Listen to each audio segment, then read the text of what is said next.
one thing I wanted to mention, I guarantee you, all three of us at this table, once we graduated, we spent 1 or 2 years just trying to figure out what to do after that. The backlash. Because we didn't know, we didn't have a plan on, what to do after school. Everybody banks on, I'm going to the league, I'm going to a combine, pro day, yada yada yada. I got these workouts, and you're basically just, passing the time. What are you? Because you've been avoiding, like, okay, what do I do after this? Right. It's one thing that I wish I could convey over to like all of the young adults that's coming out of high school right now. And I wish the world would concentrate on this subject matter a little bit more. Like everybody that's coming out of college, I just would like for this generation to know that the world has changed. When we came up, everybody was under the impression that college was an answer. It was a life-changing experience that would make you somehow richer, would make you just this great person. The American dream. Yeah, it was like the American dream. I just want to tell this generation that college isn't the answer to all of your problems. Right. There's people that are doing pretty well in life that have trades and things of that sort. So and we're not saying don't go to school. We're not talking down on college. It's more so just like having a plan. Like just if you don't finish, you can still make it. Yeah. If you have a plan, you know what I mean? Right. Just don't drop out and then don't do nothing. Yeah. I want to talk about like the backlash from it. Like when you come out of college, you don't have a plan. Like honestly, like I remember at one point when people said, "Hey man, what'd you go to study? What'd you go to school to study for?" And it's like I would tell them like, "Man, I just went to school for 4 years. I just took 132 credits. I just got a degree, bro. Like it's really nothing." And I would tell people that literally, like I just went to school for 4 years. That's it. But the backlash that you will get from it is a lot of athletes, and I speak to them like they're chasing that dream. Once they graduated college, just say they didn't get picked up, by the NFL. They work out for a year, so they work these little woody woo jobs, whatever that means. You know what I mean? And while they're trying to work out, and they're not really gaining no experience. They're not trying to get a real job because they still think the NFL is gonna come and get them somehow. So they either go overseas. You know what I mean? Which is nothing wrong with going overseas, but the thing is they're wasting all this time because you know why they're wasting time? Because they don't know who they are outside of that cape and that helmet and them shoulder pads. Like that's what made them Superman. And once you take that helmet and them shoulder pads away, a lot of athletes are wondering like, who am I?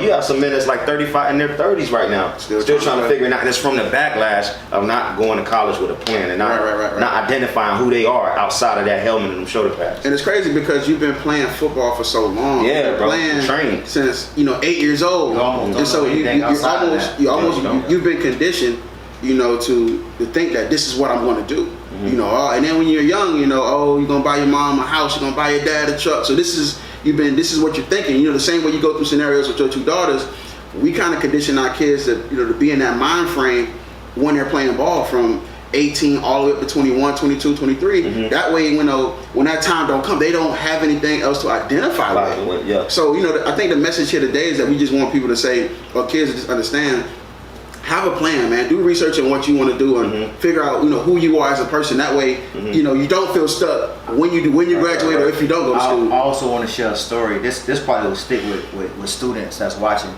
I don't want to call a name because I don't want to put anybody's personal business out there, but I know a guy that went to college for 4 years. He graduated, and his senior year in college, he got drafted into the NFL. He ended up playing for 1 season, and he ended up getting cut.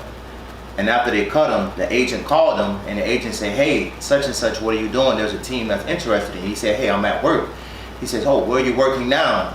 And an NFL player that had been playing in the NFL for a whole year, he had to tell his agent, "Oh, I'm working valet parking over in Aventura." See, this is what happens when you go to college and you don't have a strategy. There's no reason a college graduate should have to be parking cars until they figure out which next NFL team they're going to. Right. Had this person had a strategy, had something else going on, this person already had it set up to it. When they're done with football, if football doesn't go right, they can go work at a bank, they can go work at a 500 company.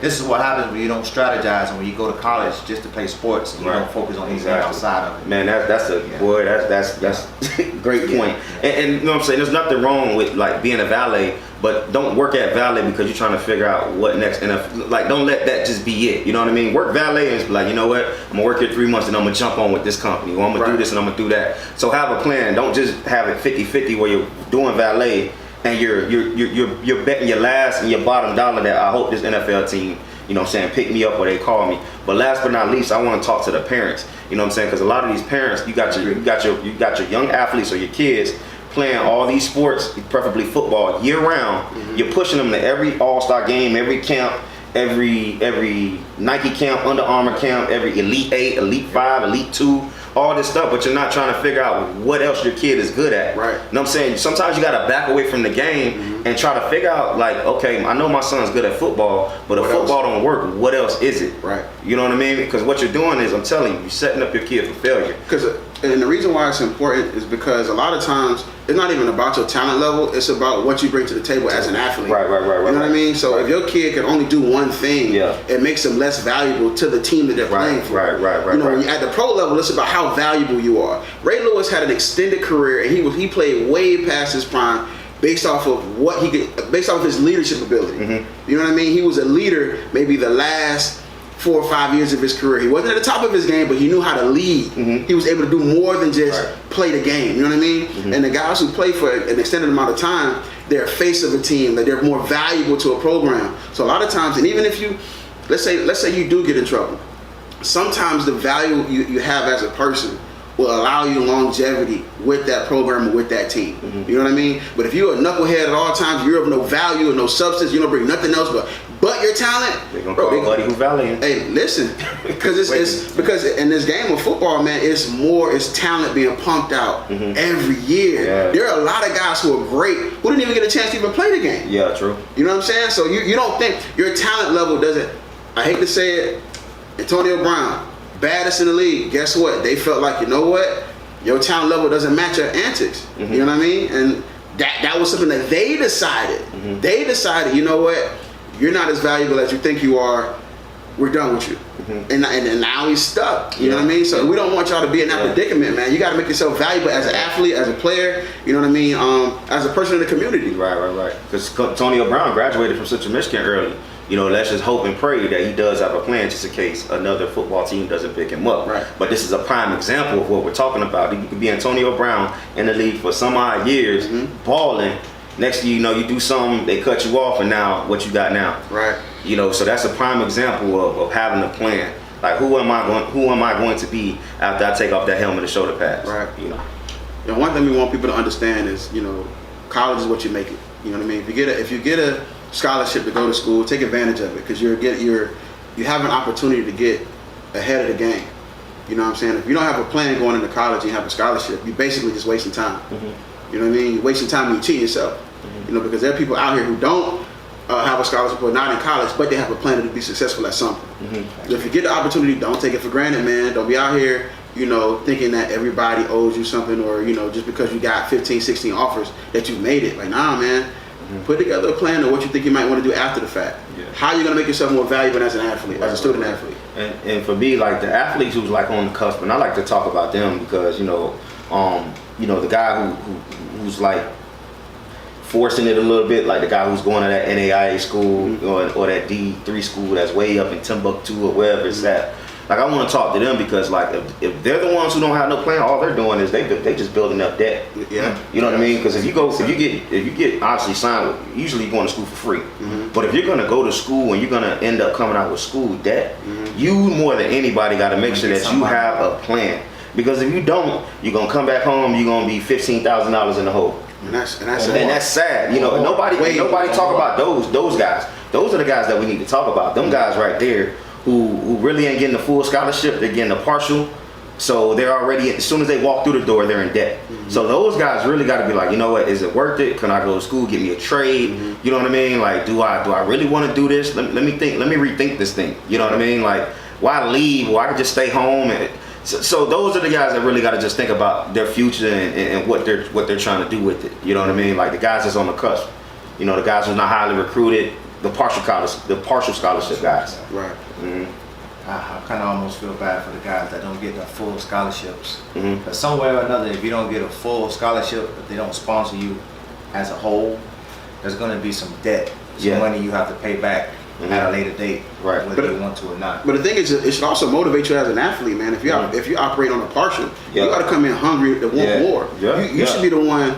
The first one there, last one to leave, to outwork everybody. Right. You know what I'm saying? So it's just one of those things where it's not the end all be all if you're on the partial. That ought to motivate you. You should never be satisfied. I should outwork. Look at the person who has a full and say, I need to outwork this person. I need to go above and beyond and make sure that I'm the one getting paid for. And it's a lot of guys. One of the best receivers I played with at Howard started off as a walk-on. You know what I mean? So it's very much so possible. Just stay hungry and try to make the best of your situation. Well, I'll just say this is something that I would like to close out with. When you're studious, you're somebody that actually goes to class, somebody that reads. When you have maybe a day off, you read books, you actually study so that you do well on your tests. You write down things that you want to do if football doesn't work out.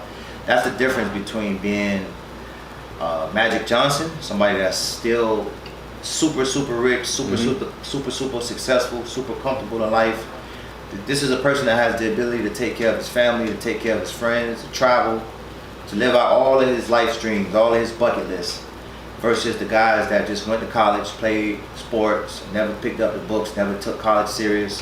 When they're done with sports, it's a very high probability that they'll be one of those guys that you see on one of those YouTube storylines that they had money and they lost it all. Yeah.